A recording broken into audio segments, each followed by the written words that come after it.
अब ये भी नहीं ठीक कि हर दर्द मिटा दें। अब ये भी नहीं ठीक कि हर दर्द मिटा दें। कुछ दर्द कलेजे से लगाने के लिए हैं। मित्रों, मैं हूं बिस्मिल आफ्ताब आलम। आप देख रहे हैं उर्दू हिंदी नॉलेज चैनल।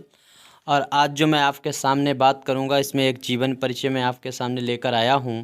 और ये जीवन परिचय जो है वो ओम प्रकाश वाल्मीकि जी का है। चूँकि ओम प्रकाश वाल्मीकि ऐसे साहित्यकार हैं जिन्होंने एक वंचित समाज की आवाज़ को मुखर रूप से उठाया था, मुखर रूप से उठाकर, और उन्होंने उसके उत्पीड़न और शोषण को ही अपनी साहित्य का विषय बना लिया। तो उनकी बात करेंगे। और इनको हिंदी का जो सिलेबस है बीए सेकेंड ईयर का, उसमें शामिल किया गया है। इनकी लिखी हुई कहानी है 25 चौका 150, जिसमें साफ आप छुआछूत का भेदभाव और जो महाजन समाज है, जो ज़मींदार समाज था, वो किस तरह से गरीब लोगों का शोषण करता था, इसका वो कहानी एकदम दिल को झंझोर देने वाली कहानी है। और उस कहानी का सारांश मैं आपके सामने पहले ही प्रस्तुत कर चुका हूँ। उम्मीद करता हूँ आपने देखा होगा। नहीं देखा है तो आप देख सकते हैं, इसी वीडियो के डिस्क्रिप्शन में उसका लिंक आपको मिल जाएगा। तो आइए जानते हैं पहले इनके जीवन परिचय के बारे में, इनकी रचनाओं के बारे में, और इनकी साहित्यिक जो पुरस्कार इनको मिले उस पर भी बात करते हैं। तो दलित समाज के उत्पीड़न और शोषण को बेबाकी से उठाने वाले साहित्यकार ओम प्रकाश वाल्मीकि का जन्म 30 जून 1950 को मुजफ्फरनगर उत्तर प्रदेश ज़िले के बरेली गांव में एक अछूत वाल्मीकि परिवार में हुआ था। वाल्मीकि जी की मृत्यु जो है वो नवंबर 2013 में हुई थी। कुल मिलाकर इनकी 63 वर्ष जो है उम्र हुई थी। इन्होंने अपनी शिक्षा अपने गांव और देहरादून से प्राप्त की थी। देहरादून वही उत्तराखंड है, इस टाइम पर उत्तराखंड है, पहले वो उत्तर प्रदेश में था और उत्तर प्रदेश से वो अलग होकर एक दूसरा राज्य बन गया देहरादून। तो देहरादून जो है वहाँ की राजधानी है और उत्तराखंड की, वही इन्होंने अपनी प्रारंभिक शिक्षा प्राप्त की थी। उनका बचपन जो है सामाजिक एवं आर्थिक कठिनाइयों में बीता। ये परिवार से बहुत ही गरीब परिवार से थे और बीता है। और आरंभिक जीवन में इन्हें जो आर्थिक और सामाजिक मानसिक कष्ट झेलने पड़े, उसकी इनके साहित्य में मुखर अभिव्यक्ति हुई है। वाल्मीकि कुछ समय तक महाराष्ट्र में रहे और वहाँ वे दलित लेखकों के संपर्क में आए और उनकी प्रेरणा से भीमराव अंबेडकर की रचनाओं का अध्ययन किया।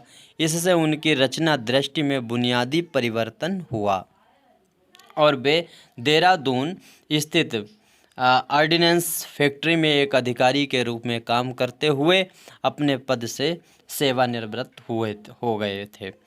तो उम्मीद करता हूँ ये इतना इनका प्रारंभिक जीवन आपके समझ में आया होगा। और वाल्मीकि जो हैं वो एक दलित समाज से आए हुए साहित्यकार हैं। अब दलित साहित्य की अवधारणा, भाई जो जिस समाज का है, जिसने शोषण झेला है, वो अच्छी तरह से उस चीज़ को समझ सकता है और उसका सारा लेखन जो कार्य होता है उसमें वो चीज़ झलकती भी है। कोई भी लेखक हो, मिसाल के तौर पे जो पैसे वाले लेखक हैं, तो कोई भी हो, जैसे कृष्णचंद्र हैं, अगर आपने पढ़ा होगा तो उनकी रचनाओं में दूर से ही देखा जाता है वो अमीरों की बात ही करते नज़र आते हैं।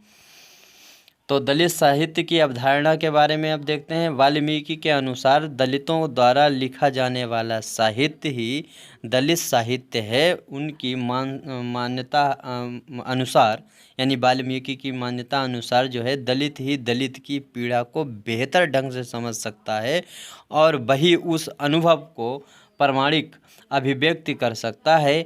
इस आशय की पुष्टि के तौर पर रचित आपकी आत्मकथा जूठन में उन्होंने वंचित परिवार की समस्याओं पर ध्यान आकृष्ट किया है।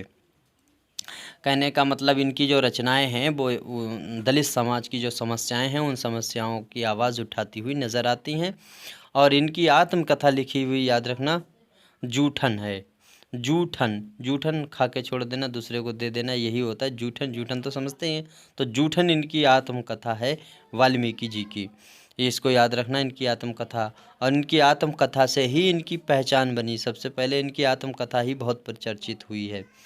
इनकी रचनात्मक अवदान जो है उसके बारे में अगर जाने तो हम देख सकते हैं ओम प्रकाश वाल्मीकि ने 80 के दशक में 1980 के आसपास में 80 के दशक में लिखना शुरू किया, लेकिन साहित्य के क्षेत्र में वे चर्चित और स्थापित हुए 1997 में प्रकाशित अपनी आत्मकथा जूठन से।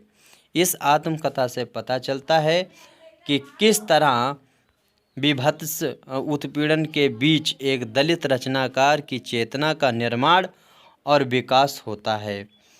किस तरह से लंबे समय तक भारतीय समाज व्यवस्था में सबसे निचले पायदान पर खड़ी चूड़ा जाति का एक बालक ओम प्रकाश श्रवणों से मिली चोटों कचोटों के बीच परिस्थितियों से संघर्ष करता हुआ दलित आंदोलन का क्रांतिकारी योद्धा ओम प्रकाश वाल्मीकि बनता है।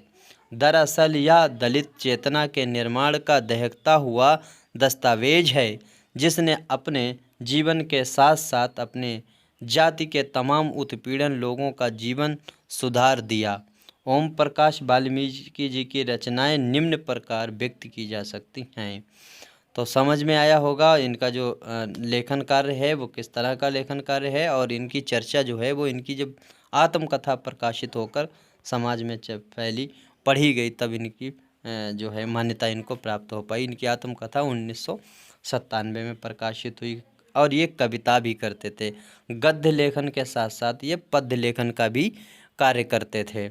इनके पद्य लेखन में कविता संग्रह अगर देखें तो उसमें कविता संग्रह इनके कई कविता संग्रह आए, जिसमें सदियों का संताप, वही बात है पीड़ा उत्पीड़न की बात है, बसस बहुत हो चुका अब और नहीं, शब्द झूठ नहीं बोलते, ये इनकी जो है कविता संग्रह हैं। कहानी संग्रह में इनके जो है वो देख सकते हैं सलाम, घुसपैठिए, अम्मा एंड अदर स्टोरीज और छत्री।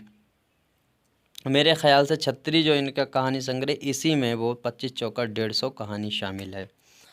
आत्मकथा जूठन है, इसे अनेक भाषाओं में अनुवाद किया गया है और इनके द्वारा लिखी गई आलोचनात्मक जो रचनाएं हैं उनमें दलित साहित्य का सौंदर्य शास्त्र, मुख्य धारा और दलित साहित्य, सफाई देवता, दलित साहित्य, अनुभव, संघर्ष एवं यथार्थ, ये संघर्ष एवं यथार्थ ये 2013 राधा कृष्ण प्रकाशन नई दिल्ली से प्रकाशित हुआ था। ये संग्रह ये रचना जो है इनकी आलोचनात्मक रचना है। नाटक के तौर पर इन्होंने 2 चेहरे, उसे वीर चक्र मिला था, ये 2 इनके नाटक भी प्रकाशित हुए। इन्होंने कई रचनाओं का कई भाषाओं से अनुवाद हिंदी में किया है, जैसे सायरन का शहर, अरुण काले और कविता संग्रह का मराठी से हिंदी में अनुवाद किया। मैं हिंदू क्यों नहीं, ये जो है कांचा एला जो अंग्रेजी पुस्तक का हिंदी अनुवाद है। इसके बाद में लोकनाथ जो है यशवंत की मराठी कविताओं का हिंदी अनुवाद है, यानी लोकनाथ जो है वो हिंदी मराठी कविताएं हैं और जो हिंदी में अनुवाद करके इन्होंने प्रकाशित की हैं।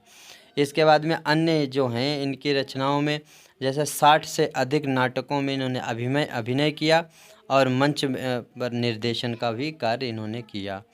सम्मान के तौर पर इन्होंने 1993 में डॉक्टर अम्बेडकर राष्ट्रीय पुरस्कार, 1955 में परिवेश सम्मान और न्यूज़ इंडिया बुक पुरस्कार 2004 में इनको मिला। कथाक्रम सम्मान 2001 में मिला। 8वां विश्व हिंदी सम्मेलन 2006 में मिला न्यूयॉर्क में, और अमेरिका सम्मान और साहित्य भूषण पुरस्कार ये 2008-2009 में संस्कृत किया जा चुका है। तो इस तरह से इनके जीवन परिचय के बारे में आज हमने लोगों ने जाना। उम्मीद करता हूँ कि इनका जीवन परिचय आपके समझ में आया होगा, और इनकी जो कहानी 25 चौका 150 है, मैं उसे ज़रूर पढ़ना, क्योंकि वो कहानी बहुत ही अच्छी कहानी है और उससे संबंधित प्रश्न भी बनते हैं। उससे पूरी तरह से उसका समीक्षा, उसके कथा वस्तु आने की पूरी संभावना है। तो अब एक नए जीवन परिचय के साथ अगली वीडियो में हम आपके सामने हाजिर होंगे। तब तक के लिए हम आपसे इजाज़त चाहते हैं। अब अगली वीडियो में मिलेंगे, तब तक के लिए धन्यवाद।